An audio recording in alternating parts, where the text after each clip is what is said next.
Rise Up See Red podcast, all about the Arizona Cardinals and the NFL, featuring insider and outsider perspectives. Enjoy the best hour of Cardinals talk on the web. Now here are your hosts, Jess Root and Seth Cox.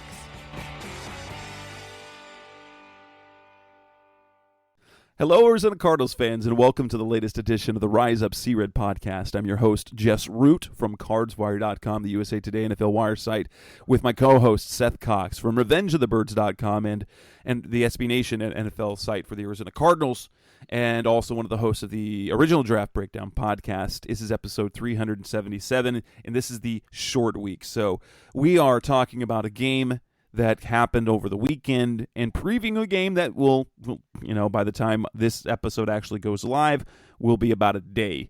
So about 24 to 36 hours after if the show is available, the Cardinals will be playing again as we have the Thursday night matchup with the return of DeAndre Hopkins and taking on the New Orleans Saints, a team that is kind of in the same boat as the Cardinals that just look better in terms of how they're doing. But the Cardinals are coming off a terrible loss. We sound like morons now as we were talking about the Cardinals getting right. How many games in the next 5 could they win? Could they win all 5? No, they couldn't even win the first one, where they lose 19-9 to the Seattle Seahawks. Defensively, they do a decent job, but they managed to score. Hey, they scored in the first quarter. They scored on their first drive, and then their offense never scored again. They didn't score a touchdown. They passed. They were terrible on third down.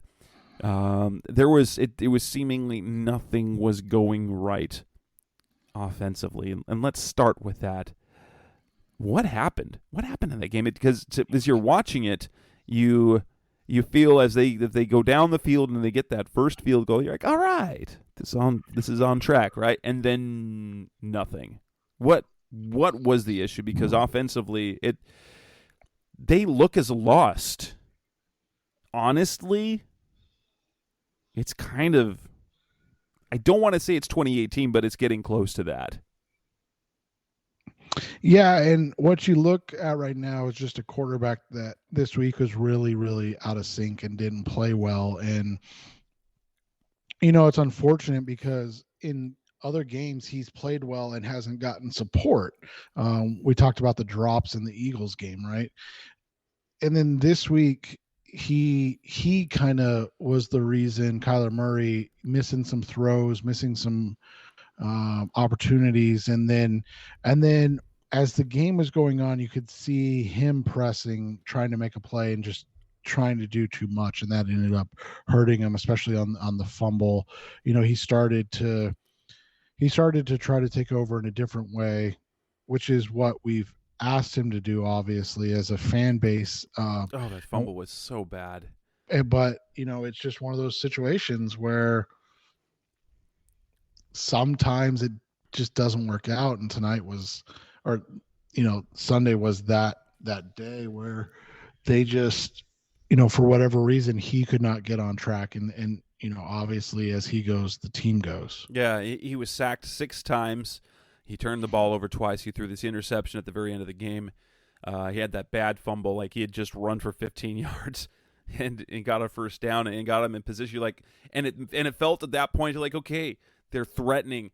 He made a play, and you're like, okay, that'll just jump spark. And then he gets the ball popped out, and they turned the ball over, and that was basically it.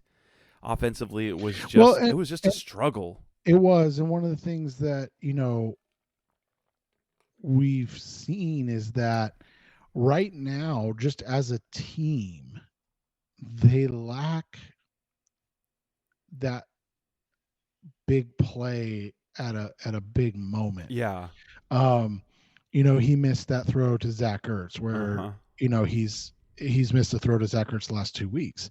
And then he missed a throw to Hollywood. He missed a throw.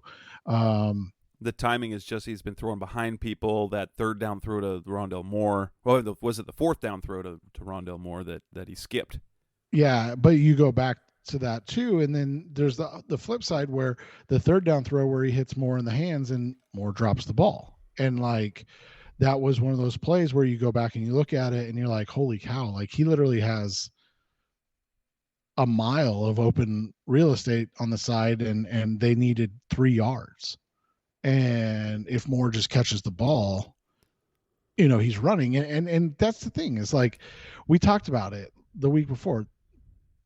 And I know both of us are to the point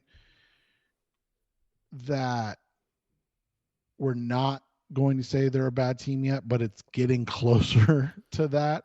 Yeah, and that's what we didn't believe they were a bad team early on. That's where he was like, well, they're just not playing well. This is not a bad team. They look like a bad team, right? Well, at least if offensively, they look like a bad team, and that's a problem because that's supposed to be their strength. Well, and that's what I mean, and that's just what it is, man. Like, at the end of the day, if you don't make those plays, you're a bad team.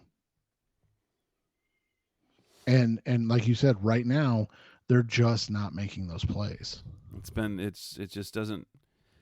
They're not getting enough from many people. I don't know what it is this year. Maybe it is the lack of Hopkins in the building, him pushing forward. I don't know what it is, but we'll see if things change. But people are talking about, like, they're missing. I will say this: they keep missing guys that they need, and they keep Kevin Hayes half-hearted.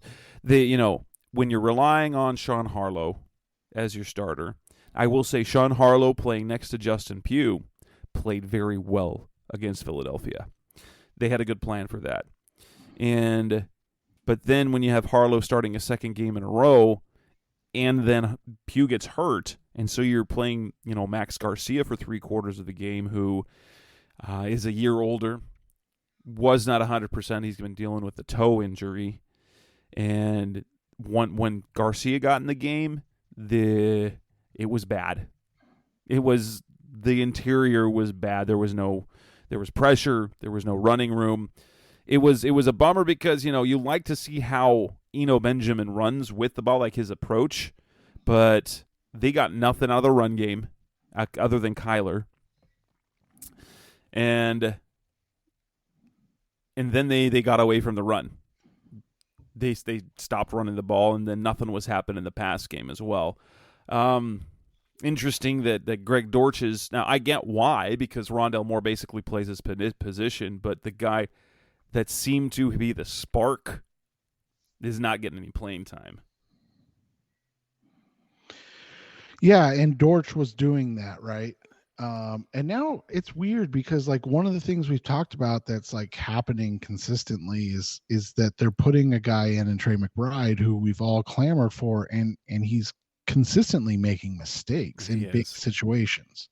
And that's not to say that other guys aren't making mistakes. I mean, literally, we just talked about Kyler, missing throws the last 2 games, but like, it becomes magnified when you're not playing a ton. And then, like, in those small reps, you're making a monumental mistake in every game. Yeah. And that's kind of what he's had one or two of those in each game that's been a glaring mistake. Right. And, this last week, he had the false start on 3rd and 1. So instead of 3rd and 1, it's 3rd and 6. And like you said, that I believe that was the one that he skipped to Rondale Moore. It's just situations, man. Like, you hope that it's something that they can overcome, that it's a lull in these 6 games. But, at the same time, it's one of those situations where you've got guys that are very antsy and nervous because this has been now, a half a season of this from last year, and now 6 games into this year. Absolutely. I will say there were definite positives to the game. The defense as bad as the Seahawks defense had been so far this season, their offense had been impressive. And the Cardinals, let's be honest, the Cardinals shut down their offense. They did not, Ken Walker got free a couple of times. He ended with 97 yards, and that included, a 20-something, a 30-something, and a 17-yard run. And it basically came down to 2 or 3 plays, but defensively, they played as good as you could expect, and there are some increased positives. Is that the pass rush is finally kind of breaking through. They had only 2 sacks in their first 3 games. Then they had 2 sacks each of the next 2 games. They had 5 sacks on Sunday. Not one came from Zach Allen or J.J. Watt, so that's promising. And we had lots of, all 5 of them came on third down, so they were timely sacks, which you love to see that, because a sack on third down ends the possession, essentially. You got Cameron Thomas picking up his first career sack. Myjai Sanders got his first career sack and almost had another one. Marcus Golden looked active. Like he was doing things. He picked up his first sack of the year. Zaven Collins even had 2 sacks, the first 2 sacks of his career. And so you were getting, and J.J. Watt was playing well, Zach Allen was playing well, and so you look at that front and you saw some life. Analytically, their pass rush had been winning, but they weren't finishing. And over the last 3 weeks, they have been finishing. They now have 9 sacks in 3 games after only having 2 in 3 games. And so that is a positive. What we're not seeing yet defensively is them taking the ball away. And that's the one thing that's missing. They've gotten better on third down. They've gotten better in the red zone. They just need to take the ball away now to go from a solid defense to a very good defense.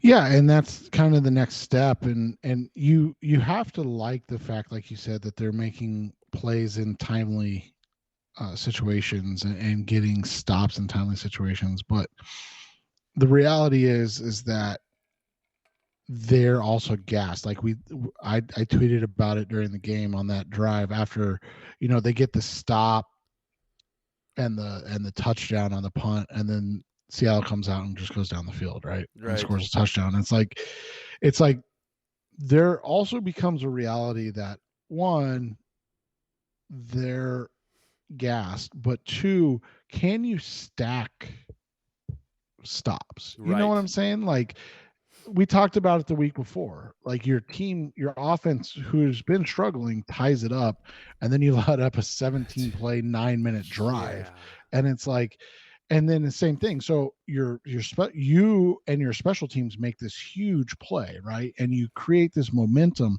and then the next drive you give up a touchdown, and now it's instead of 3, it's back to 10. And you're like, oh crap, right? Like that's almost the next step. Like, obviously, like you said, their defense is leaving or giving them a chance to win games. And that's all you can ask for. But if you look around the LA Chargers game on Monday Night Football, awful offensive football. I mean, Justin Herbert threw 57 times and had a 4.1 yard per attempt average. And they won the football game. That's because Russell Wilson was, I think, 5 for 20 after halftime. After going 10 for 10, after the first quarter, after going 10 for 10 in the first quarter. Like, that's just the reality of the situation, man. Like, and so you look at those defenses are making play after play, and then it's just one singular play that changes the outcome of the game. Whereas, and again, this is not on the defense, so I just want people to understand that. But if you're going to play it or still compete and be at that level, your defense has to back up a big play or a big situation. And that's where the Cardinals have failed defensively since the Kansas City game, I will say. Yeah. Like, they've not been able to sustain that success. And when they have, they've won. Look at the Raiders game, look at the Panthers game. They were able to sustain that success. And you know why they were able to? Because the offense scored points. Right. And the offense was staying on the field and moving the ball. And all of it's integrated, like all of it's together. But like I said, the Philly game is a much, much bigger issue than the Seattle game. Much bigger, because you literally were given the lead back and then they just pounded it down your throat. And like you almost had to tap out because you couldn't stop it. You're like, oh, stop, please, no more. It was, yeah. But yeah, so I mean that's what's going on is like, and again, I would say if you're going to assign blame, I would say it's right now 75% offense. I would say it's 15% defense and 10% special teams. And who thought that would be what we were talking about in 2022? Absolutely. Coming up next on the Rise Up Sea Red podcast, the best hour of Cardinals talk on the web. Let's talk about Kliff Kingsbury. Whether is it time to make the seat hot, and should he give up play calling duties? That's coming up next on Rise Up Sea Red. We're back on the Rise Up Sea Red podcast, best hour of Cardinals talk on the web. After Matt Rule was fired, now Kliff Kingsbury is now the betting favorite to be the next coach fired. And if you look big picture, you see, okay, not bad. But then you look over the final half of last season and the first half of this season, and you have a team that is bad. And you have a team that doesn't, like, his forte is offense. It's got to be frustrating because he's literally never had a team any time in his coaching career that struggled offensively.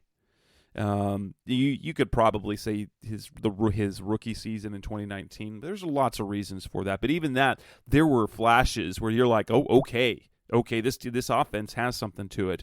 But this over the last 10, 12 games, it's been bleh. And people are starting to say, that people are already calling that, heck, beginning of this year, into last year, people wanted Kliff to be fired. Now they're already saying, hey, things don't turn around this week. They're like, fire him this week.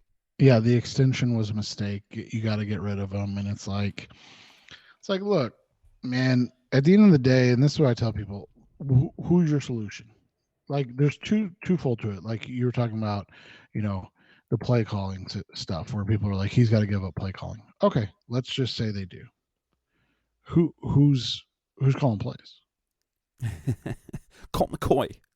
Yeah, right. Like, is Kyler calling his own? Like, that's the thing is, okay. And then two, and this is something that, we can get into at a later date, obviously, but like, you've got to have an option.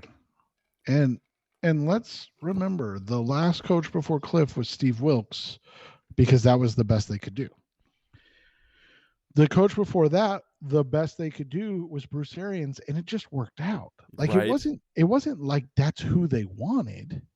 Remember, Andy Reid. Andy Reid was all but hired, right? Right. They put all their eggs into the Andy Reid basket, and it didn't work out. And they then sat there and hired Bruce Arians at the last minute because he, remember, nobody wanted Arians, and he worked out, and so that's great. But literally nobody wanted Bruce Arians to be their head coach at the time. And so it was kind of a match made in heaven of like, I've got something to prove, and the Cardinals just needed somebody. And it was interesting because I think part of the reason why the teams weren't going to just be all gung-ho about Arians is because Arians wanted to bring in his guys. He didn't want to keep guys on staff that were already there. Oh yeah, that's the thing. And the Cardinals, I will say that Steve Keim, brand new GM, that was one of the smartest things he ever did. Is he let a guy who'd been in the league forever, who already had a head coaching. He had a head coaching plan, so he already had on speed dial all his guys that he wanted to hire, and he let them do it, and it worked out. Right? Do people not remember the outrage over getting rid of Ray Horton? Yeah.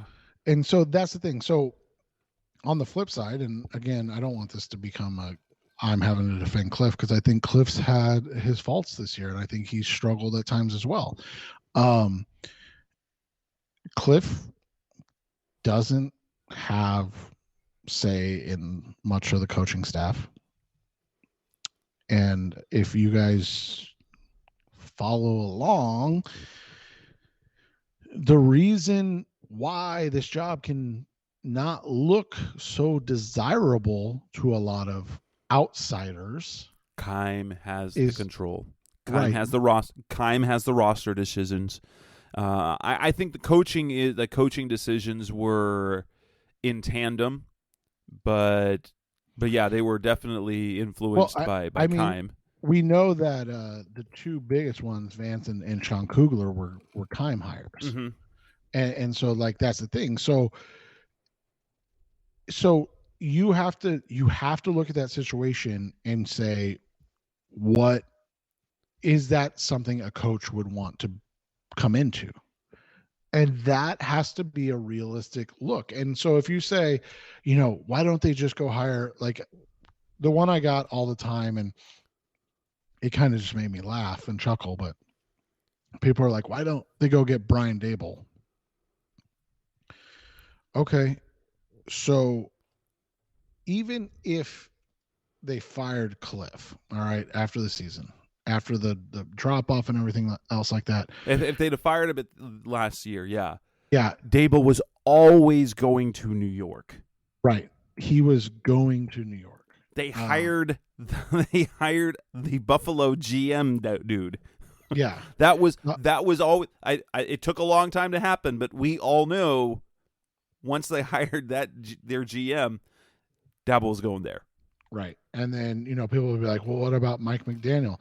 Well, I mean, since Mike McDaniel lost his quarterback, they've lost 2 straight games, right? Like every shine comes off a little bit, and remember last year, the flavor of the month was Brandon Staley, right? Oh my gosh, Brandon Staley's. And he looks so bad this year. And who's the Zach Taylor, the Bengals guy? They made it to a Super Bowl, and Bengals fans are calling for his job. Like all of this, like this is not like, trust me, we can have the conversation about Kliff. I'm fine with that. It's gonna have to happen after the season's over and all of that stuff. Like Jess and I are open to the conversation. If things continue in this trend. The reality is, though, this isn't just an Arizona thing this year. There's been a lot of bad football this year, bad played. Offensive football, and part of that is the league. It happens like that. It goes in ebbs and flows. Once you see offenses that are taking off, defenses adjust. This year we're seeing defenses taking away the big play and say, okay, dink dunk, dink dunk, dink dunk, and you literally have to, or you turn the ball over. Well, and the thing is, you look at it, who do you like? If you fire, Kliff, whatever, and let's say that Nathaniel Hackett gets fired in Denver as well, like, okay, well, where are you going? Like, are you coming to a franchise that unfortunately doesn't have a historically great, ultimately it comes down to what they believe in what that guy believed in Kyler Murray. Right. Kyler versus Russell Wilson. And at least right now that looks like a toss up. Right. Exactly. And so Russ has looked so bad this year. Well, I mean, he looked great in that first quarter, and everybody's like, he's back, here it comes. And then you watch the rest of the game, you're like, this is literally the worst offense I've seen in the NFL. Like, so, and so that's the thing, is like the hot seat. I mean, the rest of the season's a hot seat. Yeah. Right. Like the reality is, if they don't perform, if they don't win 7+ games this year, I'm not going to say they're going to fire him, because that's a lot of money that they'll have to eat and everything. That's the thing. For me, when you gave them 5-year extensions. What was your, were they not allowed to have a bad season? So, going back to Steve Wilkes, I was always under the impression, like, yeah, but you've got to let coaches work through things. So Kliff had his build up, but then there was a drop up. How does he respond? They did that for Keim. They did that for Keim after 2018, and they let him rebuild. Now the problem is fans are going to get apathetic. That's just, the fans are already apathetic. But here's my thing, like, and you're right, they are. But like, remember, San Francisco gave Kyle Shanahan 2017 where they went 6-10, and 2018 where they went 4-12. And then they came back and went 13-3, and then the next year they went 6-10. Yeah, they made the Super Bowl, and then the next year they went 6-10, and then the next year they're in the NFC Championship game. So like, that's the thing, is like Jess said, there's ebbs and flows. Like, there are very few franchises that you can point to that are similar to the Patriots, right? Or even the Steelers. The Steelers, like, well, Tomlin this year probably might end up being the first year he's ever had a losing season. I think it comes down to this: is they are terrible right now. It's one thing, like, you look at Shanahan's issues, like when they've been bad, you can always point to things like major injuries to key players, to quarterback. I mean, I think like this year, whatever success they have, I myself have said, if Trey Lance is their starter, you can't believe in him much, because if you look at, before this season, Shanahan was 8-28 with anybody other than Jimmy Garoppolo starting. And they ended up not trading Garoppolo, and then Lance gets hurt, and so they have Garoppolo, and so you have a team that you believe is going to be pretty all right, because that's what Jimmy Garoppolo gives you as a quarterback play, is pretty all right. You're going to see some high-end stuff, but he's going to disappoint you in the end, because he has a ceiling. But you could point to the seasons that they were having and going, oh, this is why. I think you could point to last season, the last half of last season, and you can say, okay, yeah, that's why. The problem is this year, you're looking at it and you're going, well, why is it? You could say, DeAndre Hopkins was suspended, okay. The trades that they made, the guys got hurt, but they haven't had any like major injuries until now, Justin Pugh and Hollywood Brown. And the play's been bad. If things turn around, but if they look this bad the rest of the year, you really have to consider it, because it unless there is something you can point to for the terrible play, like starting guys like C.J. Beathard and and Nick Mullins, and so then you look at it, that's when you have to really think hard about moving on from them. Though I do believe you should, especially you committed that much money to Kyler, you committed 5 years to Kliff, you committed 5 years to Keim. You've got to see him get through it. And I know the fans aren't going to want to see that, but you've got to stand. You have to stand firm in saying to the fan base, we've seen what they've done and how they've improved. We don't know what happened this year. They have to work. We want to see them work through it. Yeah. Well, and that's the thing, is like, you look at, and I know I'm throwing out coaches that are definitively better than Kliff right now, and Shanahan, and then John Harbaugh in Baltimore. But remember, in the Ravens won the Super Bowl in 2012. I mean 2013, but the 2012 season won the Super Bowl. That's been a long time. They went 8-8 the next season.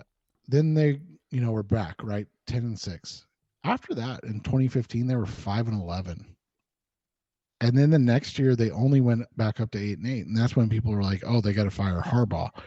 Now they extended Harbaugh, but since the 5-11 season, had 8 seasons, they've only made the playoffs 3 times. So again, you have to look at the big picture. And you have to, as you said, like there are ebbs and flows of seasons. There are even seasons when you're like, you just don't have it. I mean, we can look at the LA Rams this year, right? Like they don't look like they have it this year. We talked about the other teams. And so if the Cardinals are playing this bad and they finish up, 3-14, okay, that's a different conversation. But like if they're 6-11 and you're really disappointed with their season, the knee-jerk reaction thing is like, yeah, fire them. But like the reality is that it's much easier to fire the guy and then bring in the next guy and just perpetuate the cycle of right. The Arizona Cardinals, let's be completely honest, than it is to be like, okay, this was an off season, let's give them next season, see how they rebound, how they build back, what do they look like.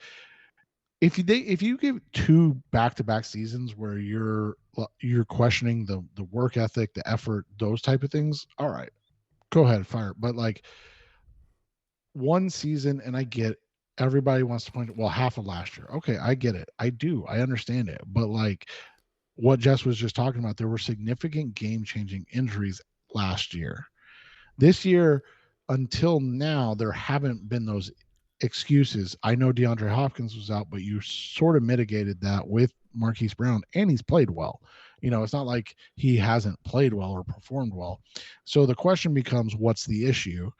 And that's what you have to answer. And if you can't answer that, then that's where the concern comes in. But the seat is hot because if you don't start to perform, you deserve to be on the hot seat. Yeah. But that's why the seat is hot. The seat isn't hot as in like this guy needs to be fired.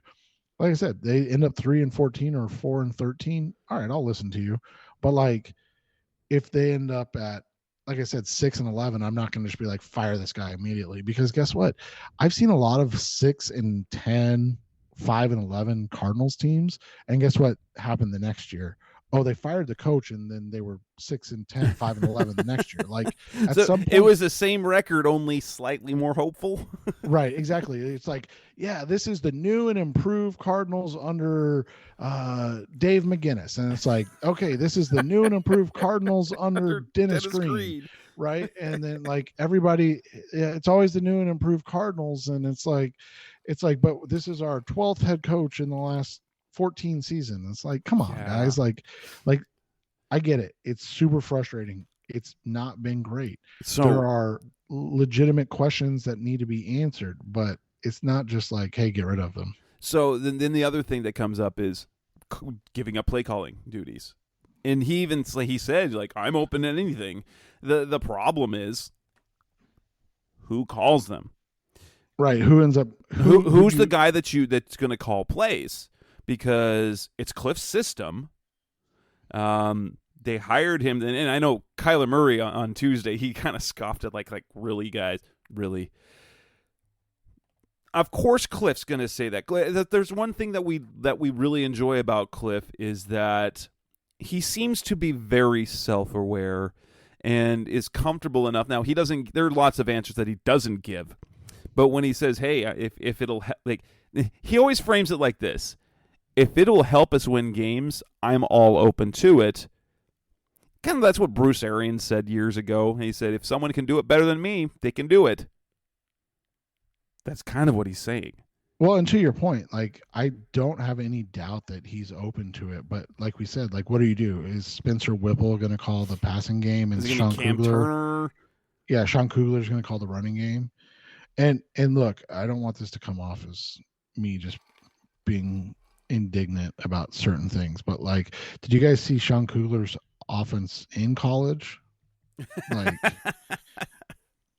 Like trust me, Kugler's forgot more about football than I'll ever know, but like he just wants to run the football. Right, let's just be very patient with things and stuff.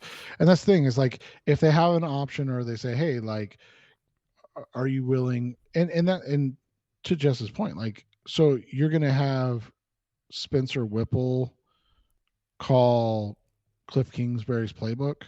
Like that's what you're going to do? And one thing we haven't seen is like there's decision making, but then there's just the fact of the matter is, and this is the message clip. We're not executing the things that we're doing in practice that in practice we are executing. Because it would be one thing if they weren't working in practice, they'd change the game plan. But then on Sunday, these plays aren't being made. So there's mistakes being made. So it's hard. And I'll be the first thing, people say, oh, he needs a better play call. All plays work if the players do what they're supposed to do. Right? Right. If the players there are very few times if the plan is run up the middle on 4th and 2 and they're prepared for it, well, you might say that there needs to be a better call. But like if there's a play call that there's a design and it's not executed because somebody misses a block or because the pass was thrown inaccurately or there was a drop or someone ran the wrong route, that's not about the play call, right? Yeah, or there's a penalty, That's not a bad play call. That's a bad execution of a play call. And Kliff only would have called that if he thought it would work because he's seen it work when they worked on it, right? Right. And so that's what you have to look at. And it's been, it's just been unfortunate that it hasn't worked out. And, you continue to wait and see and hopefully it gets better. But right now it hasn't. And let's just say this, it's not unexpected that this is happening at this point. Now, coming up next on the Rise Up Sea Red podcast, the best our Cardinals talk on the web. Let's talk about the trade that hit on Monday, kind of a surprise. What do we think of it? The Robby Anderson trade that's coming in next on Rise Up Sea Red. We're back on the Rise Up Sea Red podcast, the best our Cardinals talk on the web. It was kind of a difficult thing. If you guys know, if you followed me, if you listened to the show for long enough, you know that while this is basically a full-time job, what we do with the podcast and then running our sites, that's not the only full-time job we have. My day job is teaching high school, which makes sometimes when there's news in the NFL, that's a bit inconvenient. Inconvenient would be the word for me as I'm giving my classes. And Robby Anderson is traded to the Cardinals. I was completely unprepared for that. I was prepared for the DeAndre Hopkins trade because I had heard that it was a possibility. Robby Anderson, I was not ready for because I was like, wait, what? And, so Robby Anderson, who got kicked off the sideline by Steve Wilks, so he's a Steve Wilks cast-off. He had 95 catches a couple years ago, over 1,000 yards, and people have loved, since his days with the Jets, he's been a player for probably, about 5 years now. When we're talking free agent targets and this, that Robby Anderson is a name that's been come up even for the Cardinals multiple times. But talent has seemed to outdo his production so far. He was unhappy in Carolina. Something was happening. He gets kicked off the sideline, and he was apparently going to get cut. Steve Wilks wasn't going to have any of that. And instead, the Cardinals acquire him on the heels of Marquise Brown injuring his foot. Initially, we thought it was going to be fine. Then it was going to be season-ending, and then it turns out to be likely about 6 weeks. But nonetheless, we go from excited about Hopkins in Hollywood to just Hopkins, and now we've got Hopkins, Rondale Moore and Robby Anderson. What do you think of Robby Anderson, the player, and how he could fit here in Arizona? I mean, anybody that's listened to the show knows his name's come up quite a few times. Always been a Robby Anderson fan. The player, I mean, obviously he's had some headache issue for some teams over the last couple of years. But I mean, I don't want to make an excuse for a guy like the behavior on the sideline. And we know Wilks is a bit of a, he wants things done a certain, it's pretty close to Mike Singletary, kind of. Yeah. And we know he isn't great with, guys that are a little bit of divas. I mean, we know that. And so when you look at it, It was never going to work out. So he got into it with the wide receiver coach, right? And it spilled over, and Wilkes involved himself and kicked him off the sideline. Allegedly, and obviously we weren't there, allegedly the receiver coach asked Wilkes not to kick him off the sideline. Allegedly. I don't know if it happened or not. So, obviously it was a differing of opinions, and then it went too far, but the receivers coach felt like he handled it well enough, but Wilkes didn't, so whatever. Well, and the report came out not long after this. He's been available for basically the last year and a half. Yeah, and it makes sense. I mean, after his 1,100-yard season in 2020, when he was with Carolina, it's been bad. Last season, he had 110 targets. I don't know if people know this. He had 110 targets. He had 53 catches, which usually like really good is like 70-ish% catch rate, targets to receptions. That's a really bad catch rate. Yeah, he's less than 50%. He's again less than 50% this year. He's played with bad quarterbacks. He's played for a bad head coach. I mean, let's just be honest. Matt Rule was a nightmare, and he let it show more than he obviously should have. Yeah. In 2020 when he was playing with Teddy Bridgewater, who's one of the things about Teddy is he's always been an accurate quarterback. I mean, he's not a guy that's going to throw the ball down the field a lot, but he's a guy that completes passes. He had 1,100, just under 1,100 yards. And I mean, you look at that offense, yeah, they went 5-11 and they're 24th in points per game that year. But like you look at it, they were, 18th in passing yards, but they were 12th in net yards per attempt, which means that takes out like sack yards. And so they were, even though they threw for less than 4,000 yards, they were 12th in net yards per attempt because they didn't give up a lot of sacks and they were able to push the ball down the field. And that was because DJ Moore and Robby Anderson and Curtis Samuel were really a nice dynamic trio of young wide receivers. Anderson was 27, so he was the old vet at the time. And this was in 2020, this was a move that you and I really wanted to see the Cardinals make, was to bring in Robby Anderson this year. And unfortunately they didn't. You go back, we were thinking that maybe Anderson would have been, the big splash move they could make at wide receiver. Then obviously they went for Hopkins, which is a bigger splash move. Right. Okay. They blew our doors off and we were like, oh, we had no idea.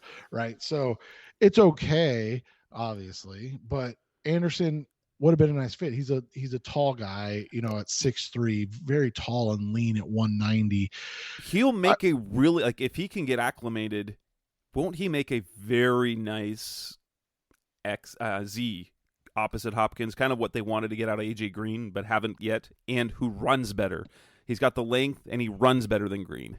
Yeah, and I'm sure he's not as fast as he was when he was coming out. Obviously, these guys all slow down over time, except for Darrell Green, but you look at it, he was a 4.36 guy at his pro day. So, I mean, you're talking about 6'3", 190, and he's running a 4.36. Now, he's probably a 4.4, maybe a 4.45 type of guy now, which is still like 0.2 of a second faster than AJ Green. Green's a little bigger at 6'5" or 6'3", 2. I think they list him at 225 now. But like you said, same type of usage, those back shoulder throws, those one-on-ones, those quick slants. He could be a more dynamic version of that. The question just becomes,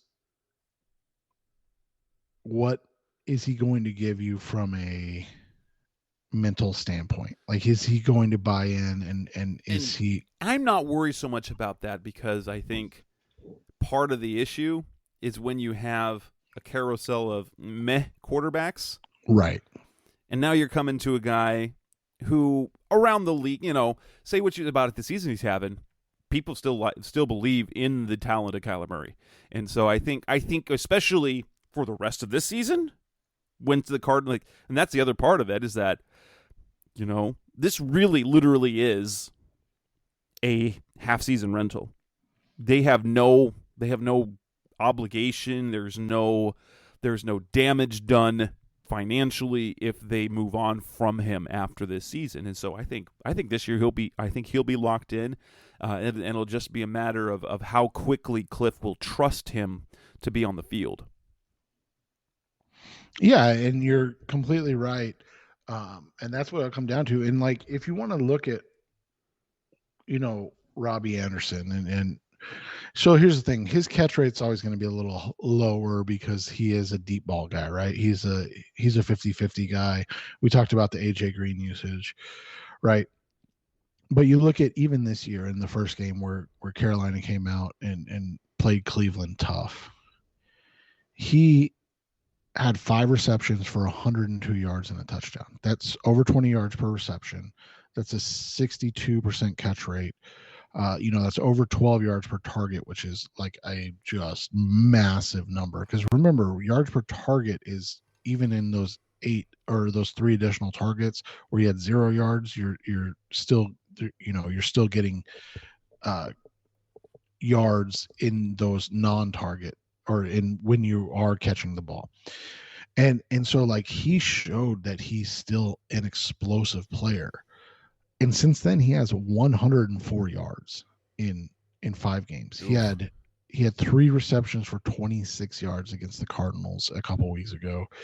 The Cardinals have been locking down everyone, but yeah. But the craziest aspect of the whole situation is until the San Francisco game last week, he was still playing a huge amount of their snaps, like just a massive number of their snaps, like 100% in game 1, 93% in game 2, 84% in game 3, 96% in game 4. This is Baker and Beckham, right? Right. Baker, Beckham was unhappy there. A lot of receivers were supposedly unhappy with Baker and how Mayfield and how he was doing things. Then you get a guy who makes plays down the field, and you have a guy in Baker who isn't targeting him enough, or just isn't having the time or getting the ball to him well enough to make plays. And that he is, if things aren't going well, he's going to make it known, especially if he's been there for a while and there's a lot of a lot of frustration. And so, yeah, he is, I think, a high reward with kind of low risk. And that's the other part of the equation is the cost, which is nothing in next year's draft. It's a 6th-round pick in 2024 and a 7th-round pick in 2025, which I think are, you all know my thought on day 3 picks. I was going to say, is this they consulted you on this before? Yes, please.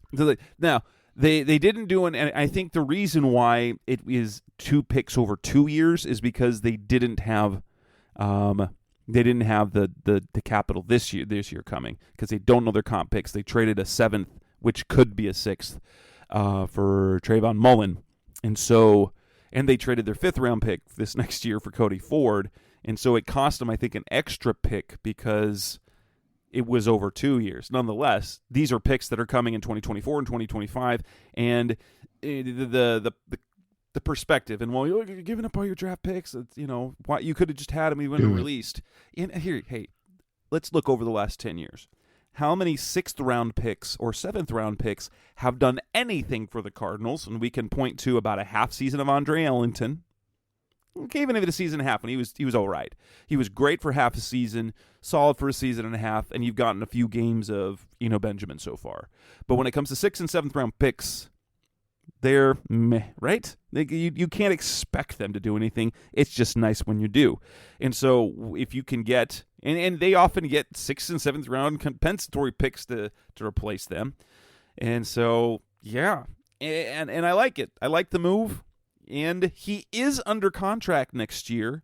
He has a $3 million, though that year in his contract was never meant to happen, basically. It was meant to trigger renegotiations, but he's got a $3 million roster bonus due probably in March and $8.8 million in salary. So basically he's on the books for $12 million next year, but because the Cardinals traded for him, didn't give him that contract, they can cut, like, if it doesn't work out and it's just he's not worth the headache, they can cut ties with him in the offseason. It will cost them no cap. It just only costs them a couple of picks down the road for half a season, with the potential of, hey, if he's really good, you could keep him on that final year of the deal. Obviously, Hollywood's number, I think, goes up to, is it 11 or 13 million next year? And you're going to have to make a decision with both of those guys next year, whether you're going to make those two your cornerstones as Hopkins ages out, or what. I think the potential reward is definitely worth it. Especially, I mean, you got to get something. Rondale Moore, he's not there yet. AJ has given you nothing yet, and you don't want the offense to be all Hopkins again, like it was in the first half. Well, like it was in 2020. The beginning of 2021, things would look great, but then when you took him out of the equation, it was disastrous. Yeah, and that's the thing, is like they're just looking to continue to stack talent, and it's been an unfortunate kind of cavalcade of events. And do you think they would have made this trade? I mean, because this came to fruition fairly quick. So do you think they were already in a conversation to make this trade? I think this was because I think this is in response specifically to Hollywood. But that's what I'm saying, is like, because it happened on Monday, right? Yeah. That's what I'm saying. That, I mean, 1,000% you could be right. I think all it took was one phone call. Right. Hey, guys on the phone with the GM for Carolina say, so Hollywood's out. Robby, is he available? Yeah. Yes. What you got? Well, I don't have any picks this year, so how about a 6 next year in 2024? And you're like, throw in a 2025-7. Done. Maybe it was only that. And you could be right. I'm just curious. Like, typically, like, trades don't come together to fruition that quickly. Right, because even the Hollywood trade, it was about a week or so coming, and they just had to keep quiet. And so they had the Hollywood trade, they had it kind of worked out, and they were just waiting for the right scenario to come up. So, yeah, so it's just interesting because you see it and you see how well Hollywood have played. So it's just unfortunate. I mean, that's the thing too, is like we always say he wasn't going to keep up the pace, right? And probably not with Hop coming back. At least the volume, no. Right. But maybe now he starts to make bigger plays, right? Like maybe more down the field. Like he wasn't going to finish with 121 receptions. Probably. It would be great, but yeah. But you look at it, I mean, he was on pace for 121 receptions and just under 1,400 yards and 8 touchdowns. Like that's a huge receiver year. And so it's just, yeah, like you said, it's unfortunate. And now the question becomes, can Robby, and DeAndre get on the same page quick enough for it to be an explosive combo? And I mean, let's be realistic. We're not expecting it this week. No. And if Robby plays at all, it might be in the like Javon Wims role that he played for 5 snaps. Yeah, like 5, and I didn't even realize he played. That was the thing. I'm like, I look at the snap counts, like Javon Wims played. I didn't notice him on the field. Coming up next on the Rise Up Seahawks podcast, the best hour of Cardinals talk on the web. Let's talk about DeAndre Hopkins for a little bit. He's back this week. How much will he help? That's coming next on Rise Up Sea Red. We're back on the Rise Up Sea Red podcast, the best hour of Cardinals talk on the web. DeAndre Hopkins returns. It is finally here. He is finally here, and it's been a long time coming because he had missed the last half of last season basically with his knee injury. He comes back from the knee injury and then gets hit with the PED suspension. 6 games he's out. And I'll say this, it's kind of been interesting because remember when Patrick Peterson was suspended in 2020 or 2019, and it was, I don't know, because Hopkins has been in the building for a couple of weeks, and I don't know if Pat did that because it was like he's been training super hard. And cornerback and receiver are a completely different thing because a cornerback's got to be on every single play, especially in a situation where Pat's their main guy. So you have to be on top of things. It's going to take longer to be in football shaped at corner than at receiver because one, a receiver, it's different assignments, different routes, and a cornerback doesn't know exactly what he's going to end up doing every single route. That said, we sort of suspected, we speculated in the last show that they were kind of it's kind of felt like they're holding back with their offense some until Hop gets back, and this year we were anticipating him moving around more. At least this week, I don't think we're going to see him in a lot of places. I think we're going to see him stuck at the X on that left side of the offense like we've done for the last 2 years. But how much do you think that impacts? Because when Hopkins was on the field last year, the offense looked great. When he wasn't on the field, he looked bad. They looked stuck and lost and like searching. Yeah, they were lifeless, and that's what you hope, that this is just the kickstart that they need. And like I said, it's interesting because Hollywood's played so well that you're saying that, but you look at it, they've been kind of stagnated in the running game. They haven't gotten much outside of Hollywood and Ertz in the passing game, but they haven't been able to do stuff in the red zone, and that's been kind of a carryover, right? Yeah. That's been a carryover from DeAndre being out. So they've had a lot of guys making plays, just not for touchdowns. And so that's where I wonder if the pickup comes. Because, you look at the reality of this situation with DeAndre, they were one of the best offenses in the NFL. Without DeAndre, they haven't done a whole lot. But very underwhelming. But even this week, you look at it, they put up over 300 yards of total offense. They won the offensive yardage battle. They had the 2 turnovers, which kills you. The week before against Philadelphia, they won the offensive yardage battle, right? The week before that against Carolina, they won the offensive yardage battle. So against LA, they won the offensive yardage battle. Against LA, they've won the offensive yardage battle. So it's really they've been about average. They're 16, so they're literally average in offense. They're 22nd in points, and that's total points. And that's issues in the red zone because they're hurting themselves, and either they're settling field goals or they're going for it because that's what offensive do, and they're failing.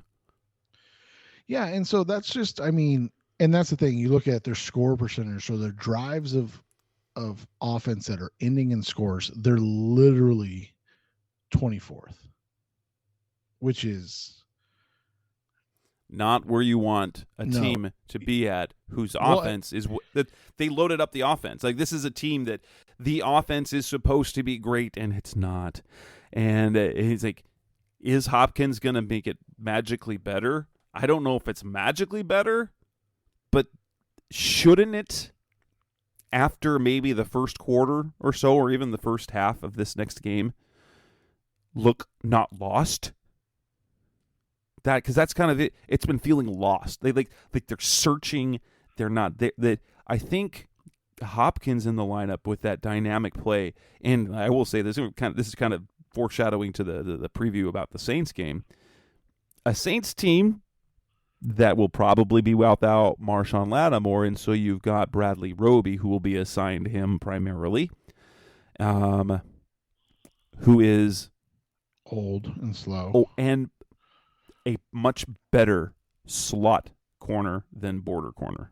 Right. And so you look at it like it's something that we talked, but I mean, we talked about it last week too. Like Tariq Woolen was their guy, and there was no issues for Marquise. Like he was eating them up all day. They missed too many. Yeah. They missed too many throws. And so, it'll be interesting. Do we have anything on Gardeck yet? Don't know. Okay. That's the one thing no one's asked about him yet. So that's the. And then what about Jalen? Jalen, he didn't miss any plays during the game, and he was upgraded today. So I'm guessing he's probably on track to play. Okay. Because like you said, their injury list is like, and that's the thing. So you look at it with DeAndre back. Rondell's rounding into shape. Zach has been consistent. They need Eno to take. I mean, he had a couple really nice plays in the game, especially that early catch and move that he made.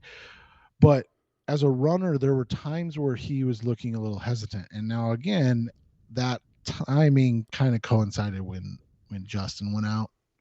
And we know how much of a drop off there is from Justin to Max, and that's not a shot at Max, like whatever. But Pugh's been he's a big loss. He really is. It is, and so hopefully Cody Ford's. They activated him. By the time this is out, we'll probably know if he's playing or not. Yeah. But they activated him, and we're so I am interested if they would go to him on a short week, or if they look at what the Saints are dealing with and go, all right, it looks like we're basically both in the same boat. New Orleans is a mess right now. But I will say this: DeAndre Hopkins' season debut each of the last 2 years have been great. His debut with the Cardinals in 2020, his week 1, 14 receptions was a career high, and then last year against Tennessee, 6 catches, 80 yards, 2 touchdowns. And so if Hopkins, the first 2 years with the Cardinals, his first game of the season has been special both times. And so, hey, let's welcome that. Let's count on a big Hopkins performance, a big impact Hopkins performance. Maybe it won't be 15 catches for 150 yards, but if he has 5 catches for 80 yards and a touchdown, hey, that's great. Well, and I'm honestly willing to wager, knowing Hop, that he's looking to put up 1,000 yards this year. Oh, I bet he is. Because I bet he is. Here's one of the dirty secrets about the NFL in general, but a guy like Hop, and I don't mean this in a negative way, because there was another guy that used to play wide receiver here that was similar. They really do care about their stats. They do. And they care about legacy. They care about their legacy within the game. And Hop is going to be on a mission with the fact that anybody would question whether he was doing it. Oh, right. Yeah. So whether it was that's why he was performing. He knows that if his play drops off after coming back from the PED suspension, it will look highly suspect. But, Kliff said, we was asked if he's going to have a pitch count, a snap count, and Kliff said, well, DeAndre told me he's not. So yeah. Well, and that's the thing, is Hop is a very aware dude, and you're talking about a guy that is really on pace to be a Hall of Famer. Yeah, and he's seen what the Cardinals have been doing offensively, and he knows what he can do. He knows he's great. I can guarantee you, he's saying, I can fix this. Yeah, I can fix this. And that's the thing, is he wants this to be something that people look back and they he is the guy that, everybody knows about is obviously Michael Jordan with, how feeling slighted by the smallest things. And we as Suns fans obviously remember the 93 finals when Charles won the MVP and Michael took it very personally and then averaged 45 points a game in the finals. Like, that was absurd. That's literally the type of guy Hop is too. Like, I know he's not been necessarily the Michael Jordan of the NFL, but it's a completely different game. But that's his mentality, and so I do think you're right that like we could potentially see something special starting immediately with him. And I'm not saying the Cardinals as a whole, although his presence and that performance would go a long way. First play from scrimmage, wide receiver screen to Hop. Yeah, right. Like just getting him the ball immediately and like being like, "Hey, you're back, bud. Like, get your catch. Go do something. Shake some tackles." Yeah. I'm excited to see it on a Thursday night. That's a lot of energy, and he's a gamer. Like, for a guy who he does miss a lot of practice time because he takes care of his body. He is a player and that was the issue in Houston, is that Bill O'Brien wanted his stars to practice more, and he deals with a lot of little stuff. He's got something in his ankle that he's got to monitor so that it doesn't come loose. But yeah, I'm excited to see it. So let's move on to the actual game. Coming up next on the Rise Up Sea Red podcast, the best hour of Cardinals talk on the web. Let's preview this Saints game, this Thursday night game, which they've been, as bad as the Thursday night games have been the past couple of weeks. Everyone's looking forward to this one to be sort of like the savior. I don't know if it will be, but we'll talk about that next. Coming up on the Rise of Sea Red podcast. We're back on the Rise of Sea Red podcast, the best hour of Cardinals talk on the web. Thursday night, Saints, Cardinals. Cardinals will be wearing their black helmets again with their color rush uniforms. I think it will look rather, really, really good. Although, selfish media guy, I do love the color rush jerseys. I hate them from the press box because they are hard, because they don't have a hard white outline. The red lettering on the black jersey makes it hard to see who it is, but that's just picky. I love the way they look. I love it. That said, Cardinals-Saints, Thursday night football. Both teams are banged up to heck. So the Saints don't know. We don't know yet whether it's going to be Jameis Winston or Andy Dalton. Interesting fact, Andy Dalton has only beaten the Cardinals once in his career, and I believe it is the first start against them. I think he's 0-5 in his last starts against them. Then you've got Jameis Winston's 1-2 against the Cardinals. They are unlikely to play are Michael Thomas and Jarvis Landry, but Chris Olave should be back. Their tight end Adam Troutman has been missing time. Andrew Speed hasn't practiced this week. Marshawn Lattimore doesn't look like he's going to play this week, their top corner. That said, this is a Saints team that has put up 26 or more in their last two games. And it's been heavily now. They kind of the key for them. They have to score 25 or more to win. Well, and they've been doing it in interesting ways. I talked with Canal Street Chronicles, their managing editor Tina Howell, and her and I spoke the other night, and it was really interesting because when you look at their numbers, like you said, it's not pretty. I mean, it's very Cardinals-esque in a lot of ways, right? They're scoring a little bit more per game, but they're also giving up more points per game. They don't throw the ball particularly well. That in part, when you're relying on Andy Dalton, you're limited. And Jameis has not been. Jameis has been much more, for his full career, Jameis, as opposed to what he was before he got hurt last year. The very efficient, protecting the football.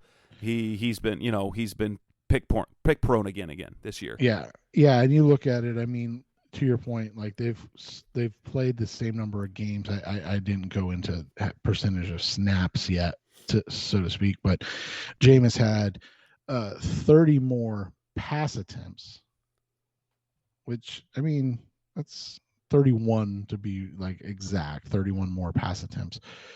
He has 20 more completions, which, okay, that's a lot, but not like a ton.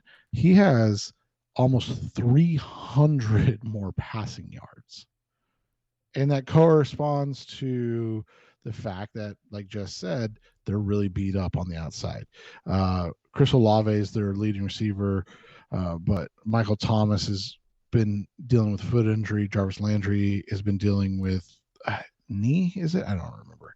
But, so they're, like Jess said, the question is, will they play? Ankle for Landry, excuse me. Like you said, they've had a lot of issues. They don't turn the ball over as much now, which, again, as just pointed out, not shocking when Jameis Winston has 5 interceptions to 4 touchdowns on the season. But Andy Dalton's only has 3 touchdowns, but he's only thrown 1 pick. They utilize Alvin Kamara a ton. I mean, there's no getting around it. Kamara on the season has 83 touches on the season and 437 yards from scrimmage. So he's averaging over 5 yards per touch. The interesting thing for Kamara is he's got all those yards, and Jess and I have as many touchdowns as him on the season. Which sounds good, right? Which is, terrifying if you're us coming into this game, because you're like, well, here it comes. But your boy, big fan of you're a big fan of his, I'm assuming. Taysom Hill is just, he's providing a spark that a lot of people made fun of, but the reality is he's giving them something, and when they need it the most. He's averaging 10.3 yards per rushing attempt. God. He has 5 rushing touchdowns on the season. If you mock what they know, the fact that what I actually love about this is that they're not like, it's not Sean Payton going, he's a quarterback. They really lean into this, and he does so many things well. He's super impactful. He's doing this sort of thing that the Cardinals need somebody to do on their team. Yeah, and that's what it came down to, like you said, is like he's making big plays and giving chances for his team to be successful, while other players are not. It'll be interesting. Like you said, Olave is their leading receiver. He's having a really nice season. I know that was we were Chris Olave fans. Yeah, and that was the Cardinals' target. I mean, let's be honest, that's who they wanted in the draft, and they had the Marquise Brown deal on the back burner because there was no idea where he was going to go, and he ends up going 11th overall. Now I'll tell you this: he's got, the last 2 weeks have been more what you expect. He's 467 and 454, but in week 2 against Tampa, he had 5 for 80. Now that was on 13 targets, so they try to get him the ball a lot. But the week after that against Carolina, in a loss, like, what is going on this season? 9 for 147. So like, he's he is a guy that can make plays and does so really efficiently because he only plays about 75% of the offensive snaps. He's not a guy like Marquise Brown that was playing 95% of the snaps and only coming out when they were going in certain packages. Instead, he's a guy that comes in and makes plays in 75% of the time. The other guy, that a long history, still just trucking along, not the player he once was, in New Orleans for so many years, but Mark Ingram, he's back. He's averaging only 4 yards a touch. So again, but he's still the big kind of grinded out guy to Kamara's slash and dash style. So it'll be interesting to see how that all works out. Because one of the things the Cardinals have done really well until this last week was really bottle up running games. I mean, Jalen Hurts got loose more than Miles Sanders. Kenneth Walker, he had some really nice big runs. Cam Akers hurt them on a couple of plays, but they've been able to contain things. And the other thing about the Saints is that they allow a ton of points per game. They are 29th in points allowed, 26.3 per game. Although yardage wise, they're middle of the road. So they're kind of the opposite of what the Cardinals offensively, who move the ball really well and are terrible at finishing. The Saints are very average in yards, but give up points a lot. And if you look at kind of they gave up 32 to the Seahawks, 30 to the Bengals, and they won one of them, they lost one. They've given up 20 or more. The fewest points that they've allowed is 20, but they've allowed 26 or more 4 times this year. And so if you're kind of looking at these games, is that you look at their defense, and it, especially when you're missing Marshawn Lattimore. Now Lattimore, Bradley Roby is a very serviceable guy. I know coming out of college, we're a big Paul Adebo fan, and he's been solid so far in his career.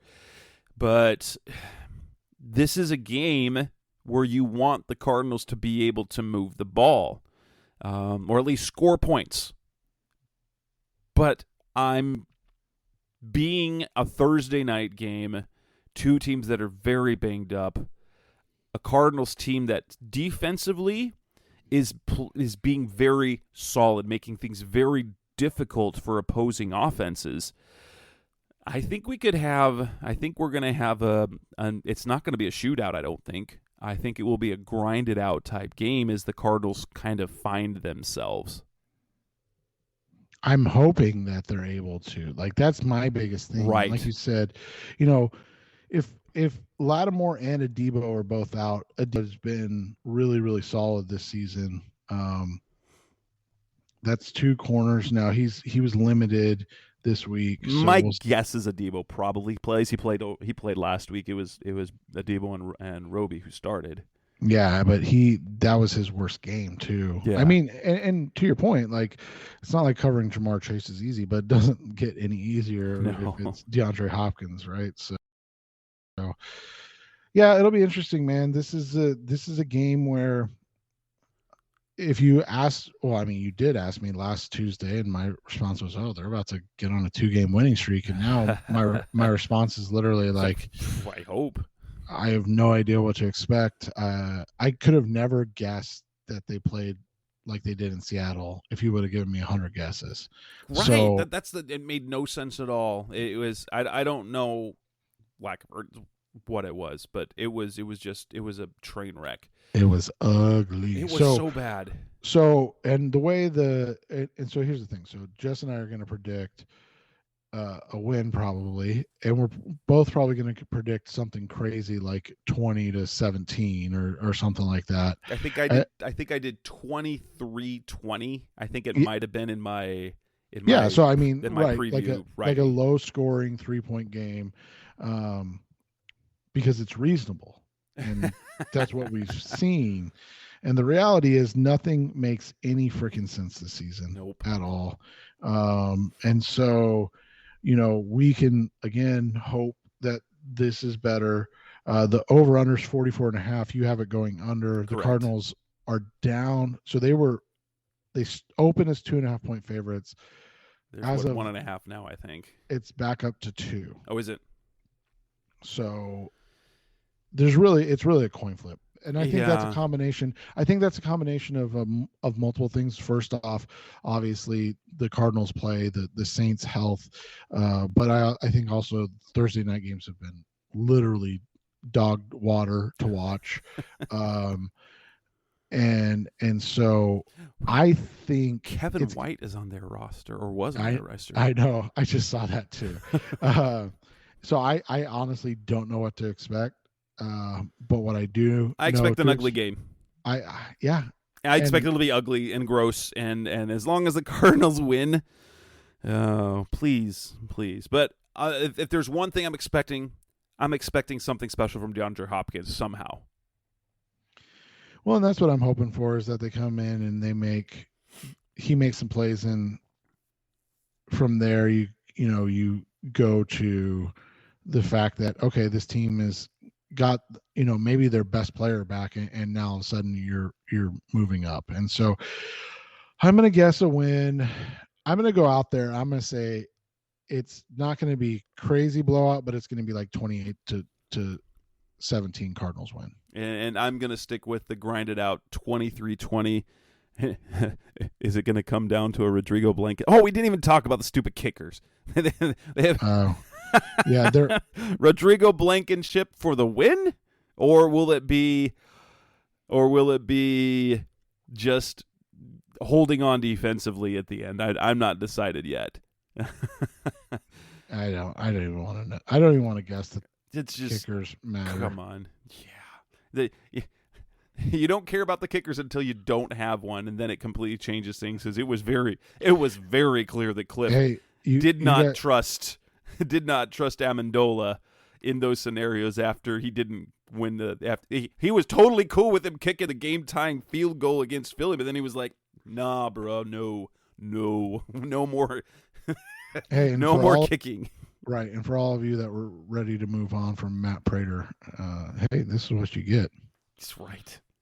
All right, with that, we will wrap up this edition of the Rise Up Sea Red podcast, the best of Cardinals talk on the web. That's Seth Cox. I'm Jess Root. We will be back again next week, although you'll have had nearly a week. You'll have several days to stew over either what the Cardinals do or don't do, and hopefully they win and don't get embarrassed, and then there's a coaching change and stuff like that. That would just be messy. But hopefully we're talking next week about a Cardinals win, getting ready for a tough game on the road against the Vikings. So hopefully they're 3-4.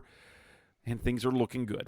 That's Seth Cox. I'm Jess Root. Thanks for listening again. We'll be back again next week on the Rise Up Sea Red podcast. Thanks for listening.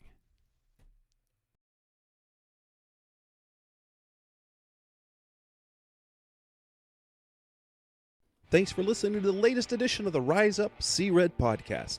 Listen to previous episodes and subscribe to the show on Apple Podcasts, Stitcher Radio, Audioboom, or many other podcast platforms, so shows are delivered directly to your mobile device. Please give the show a 5-star rating and always support the sponsors who support the show. We'll be back soon for the best hour of Cardinals talk on the web. Rise up, Red Sea, be Red Sea Red, and of course, Rise Up Sea Red.